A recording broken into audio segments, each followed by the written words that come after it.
बिहार में ज्यादातर लोगों को लगता है कि यहाँ जाति की जो व्यवस्था है उसी वजह से ये सारी परेशानी है। बिहार में रहने वाला हर व्यक्ति जाति के आधार पर वोट करता है, इसलिए विकास नहीं हो रहा है। मैं इस बात को सिरे से खारिज करता हूँ। मैंने देश के अलग अलग हिस्सों में काम किया है।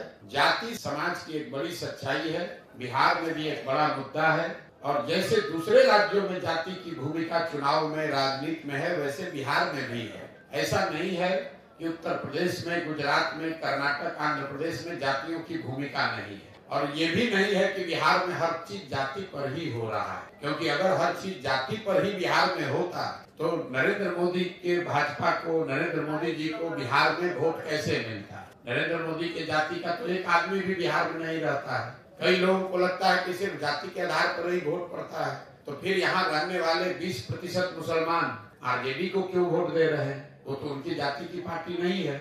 मेरा जो अपना अध्ययन है कि पिछले 30-40 सालों में बिहार में वोट 4 वजहों से पड़ रहा है। एक, समाज में बड़ा वर्ग है जो जाति के आधार पर वोट करता है, लेकिन समाज में उतना ही बड़ा एक वर्ग है जो जाति के आधार पर नहीं, धर्म और विचारधारा, राष्ट्रवाद के नाम पर वोट कर रहा है। इसके बाद तीसरा एक बहुत बड़ा वर्ग है बिहार में जो भाजपा को सिर्फ इसलिए वोट करता है क्योंकि उसको लालू जी के जंगल राज का डर है। वो भाजपा का वोटर नहीं है, वो लालू जी के विरोध में है। उसने जंगल राज देखा है। जैसे मुसलमान जो लालू जी को वोट कर रहा है वो जाति धर्म पर वोट नहीं कर रहा है, वो सिर्फ और सिर्फ भाजपा के डर से, विकल्प न होने की वजह से लालू जी को वोट कर रहा है। ये 4 विषय पर वोट यहाँ पड़ रहा है।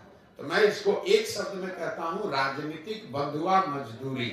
बिहार के लोगों की दुर्दशा का कारण है राजनीतिक बंधुआ मजदूरी।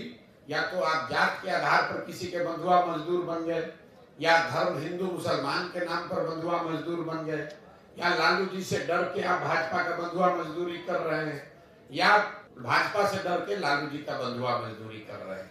यहाँ पर वोट अपने समस्या और अपने बच्चों के भविष्य के लिए बहुत कम लोग दे रहे हैं, इसीलिए बिहार में ये समस्या है।